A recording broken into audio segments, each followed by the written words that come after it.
ఇప్పుడు ఎక్కడ ఆగినో పిల్లలకి యావత్ రాష్ట్రానికే తెలుసు. బీసీ యువకులందరూ కూడా ఆలోచన చేస్తా ఉన్నారు. చాలా సందర్భాల్లో చెప్పాం, ఖచ్చితంగా ఇది ఒక ఉద్యమంలాగా ఉబుకుతుంది. ఆ రోజు ఖచ్చితంగా బీసీల ఆలోచన విధానాన్ని మీరు గాన ఆ మార్గం నడవకపోతే రాబోయే రోజుల్లో ఖచ్చితంగా మీరు సమస్యలు ఎదుర్కొంటారని చెప్పాం. కానీ నవ్వుల పాలు చేసే ప్రయత్నం చేశారు, రకరకాలుగా మాట్లాడారు. ఇది కాంతి అని చేశారు, బట్టకాల్చి మీదేశారు. కానీ ఆ రోజైనా ఈ రోజు వాదనలతోనైనా లేదా మొన్న సుప్రీంకోర్టులోనైనా పార్టీ స్టాండ్ ఇది. రాహుల్ గాంధీ గారి మాట విధానం ఇది. రేవంత్ రెడ్డి గారు మన ముఖ్యమంత్రి గారు తీసుకున్న నిర్ణయం ఇది. కాబట్టే మొన్న డిప్యూటీ సీఎం సాబ్తో పాటు డిప్యూటీ సీఎం గారితో పాటు పొన్నం ప్రభాకర్ అన్న, నేను, వినయన్ అందరం కూడా ఢిల్లీ వరకు వెళ్ళాం.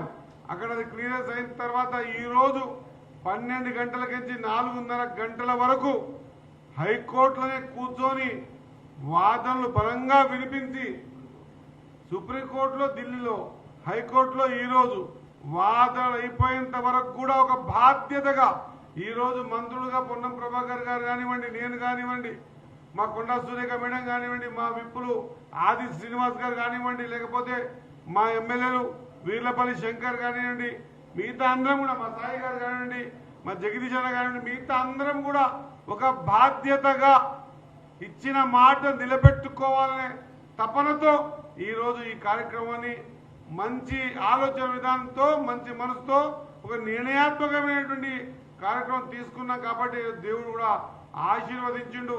ఇప్పటికే సగం అందరికి అర్థమైపోయింది. ఇంకా ఎలక్షన్స్ వస్తున్నాయి, రిజర్వేషన్ ప్రకారంగా ముందుకు పోయే ప్రయత్నంలో ఉన్నామని చెప్పి తెలియజేసుకుంటూ, ఇప్పటికైనా చెప్తా ఉన్నాం, కాంగ్రెస్ పార్టీ ఏదైనా మాట ఇస్తే కాంగ్రెస్ పార్టీ ఆలోచన విధానమే బీద బడుగు బలహీన వర్గాల గురించి, వెనుకబడిన తాడిత పీడిత ప్రజల గురించి ఆలోచన చేస్తారన్నమాట మరొక్కసారి రుజువైందని తెలియజేస్తూ, యావత్ తెలంగాణ సమాజం అంతా ఈ రోజు ఆలోచన చేస్తా ఉంది.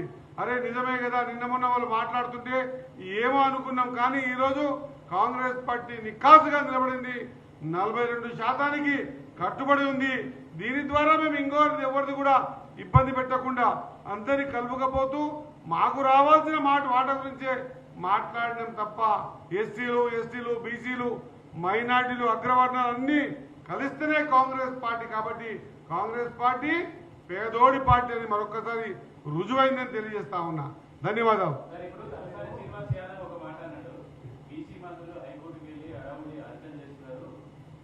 ఆయన కూడా రమ్మన్నా. ఆయన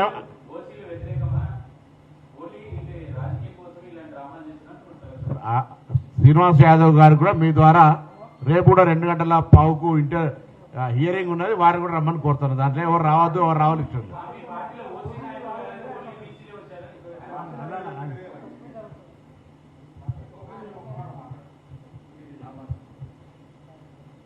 ఈరోజు కోర్టుకు కాదు, ఈ కార్యక్రమం మేము అసెంబ్లీలో బిల్ పాస్ చేసి పంపించిన తర్వాత ఇక్కడనే ఆగింది. ఇది ఖచ్చితంగా ఢిల్లీ వరకు వెళ్ళి ఢిల్లీలో మాట్లాడదామని అన్నప్పుడు ఆ రోజు బీసీ మంత్రులు ఒకటి పోలే. ఇది పార్టీ నిర్ణయం కాబట్టి ఎస్సీలు బీసీలు మైనార్టీలు అగ్రవర్ణాలకు సంబంధించిన అందరూ కూడా ఒకటే ప్లాట్ఫామ్ మీద కూర్చొని కాంగ్రెస్ పార్టీగా మేము కూర్చుంటే దాదాపు 60 నుంచి 65 మంది వివిధ పార్టీల ఎంపీలు వచ్చి సాంఘీభావం తెలిపే విషయం అన్నగారికి గుర్తు చేస్తా ఉన్నా. ఖచ్చితంగా ఇది కాంగ్రెస్ పార్టీ. ఇది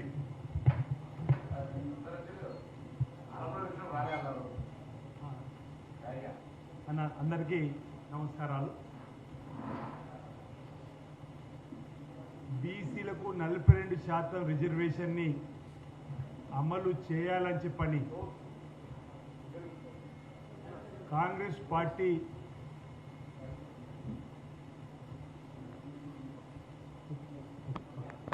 అందరు నమస్కారాలు. తెలంగాణలో బీసీలకు 42% రాజకీయ విద్య ఉద్యోగ రిజర్వేషన్లో రాష్ట్ర శాసనసభలో శాసన మండలిలో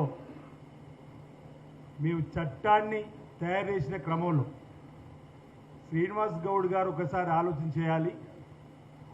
శ్రీనివాస్ యాదవ్ గారు బీసీ బిడ్డ కాకున్నప్పటికీ రాహుల్ గాంధీ గారు ఇచ్చినటువంటి ఈ ఆలోచనకు అనుగుణంగా కులగణన జరిపి గౌరవ ముఖ్యమంత్రి రేవంత్ రెడ్డి గారి నాయకత్వంలో 2 సభలో కూడా మేము 42% రిజర్వేషన్ను ఆమోదింపజేసుకొని మా చిత్తశుద్ధిని నిరూపించుకున్న క్రమంలో రాజకీయ కోణంతోనే కేంద్రం ఉన్నటువంటి బీజేపీ ప్రభుత్వం, నరేంద్ర మోడీ గారి నాయకత్వంలో ఉన్నటువంటి కేంద్ర ప్రభుత్వం, రాష్ట్ర శాసనసభలో బీజేపీ సైతం సై అని 42% రిజర్వేషన్కు మద్దతుగా నిలబడి కేంద్ర ప్రభుత్వం దగ్గరకు ఎందుకు నయ్య